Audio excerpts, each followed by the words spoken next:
Alright guys, it's time for another tutorial. This time it's about a custom radial blur that I built for one of my custom projects, and I thought that it will be a great idea to share this thing to the marketplace, right? So the radial blur technical aspect of this guy is that it is incredibly efficient, incredibly fast. It's written directly in C++ and HLSL.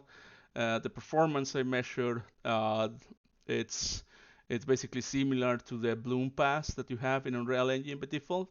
So it means that it's pretty fast, right? You can use insights, right? If you want to trace that, it will appear as a radial blur. Yeah, it's pretty cool. So let's take a look, right? So the difference that you will see with the typical radial blur is that mine is segmented, right? Because I need that for my project. So what is segmentation, right? It means that you have different, you have a way to control how it's going to react in certain portions of your screen, right? In this case, I have this very little example where this sphere to my left, it's basically driving this green radial blur, and it all points towards the head of my character, right? And by the other hand, in the right portion, I have this other sphere that is changing its value between 0 and 1, and you see basically how it's playing with this red radial blur, right? And again, it points directly towards my character.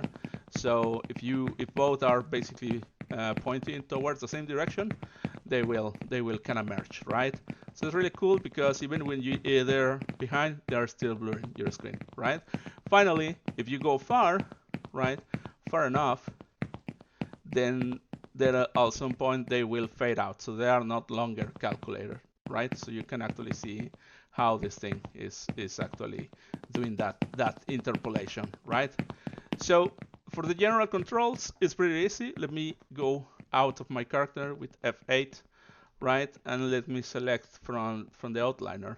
On the outliner, I have one unique component that is driving the whole scene, the whole screen, right? And if you select this guy, you will see a few controls, right? The first one is to enable this thing as a full screen, so this will work as a typical, radial blur. It's really cool, really high quality, and really fast, like I said. Where you can control the strength, right? It's really easy. So you can control the overall strength. You can also have like an overall tint color that will allow you to tint, your effect, right? You have controls for this shape, right? At the beginning, it's going to be circular, but you can modify this thing to be this kind of oval that is calculated, based on the screen UVs of your screen, right? Uh, if you play with the hardness, right, that effect's going to be more evident, right? So you can actually see, how it's making this sphere shape and then this oval shape. Oh, it's pretty cool, right? And this also opens the door to reuse this radial blur. In the case of you're doing like a first-person shooter, you can control the radius, right? And let's say that this is like your aim, right, in your first person, and the rest of the screen is blurred, right? So it's pretty cool, right? The last two controls is the one that I showed you a moment ago, right after 3,000 units, right, far from these guys, from the components of the spheres, it will basically fade out, right? You can also have this pretty handy falloff curve to control that transition if you want, right? But this one is basically just enabled when the effect is not full screen, right? It only works for the components, right? So let me just reset here.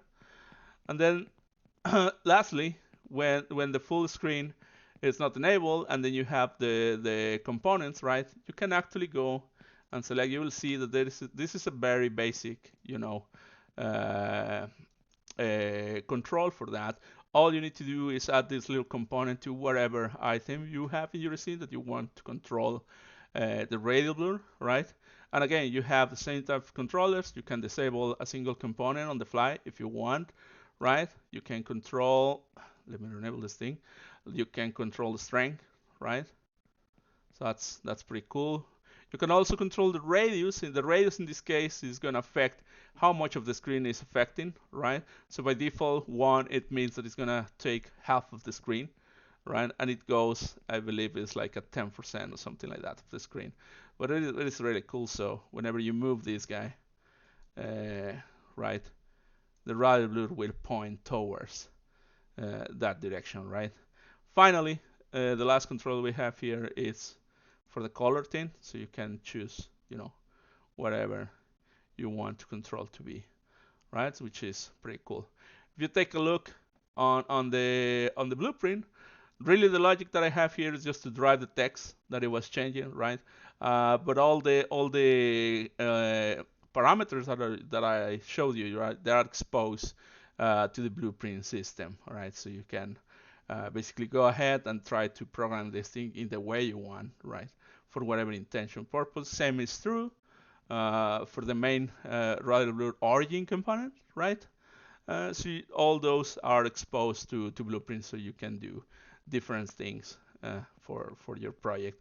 In my case, like I said, I wanted my radial blur to be pointing towards the head of my character, right? So that's basically how the system works. So I hope you enjoy the short tutorial. So see you next time.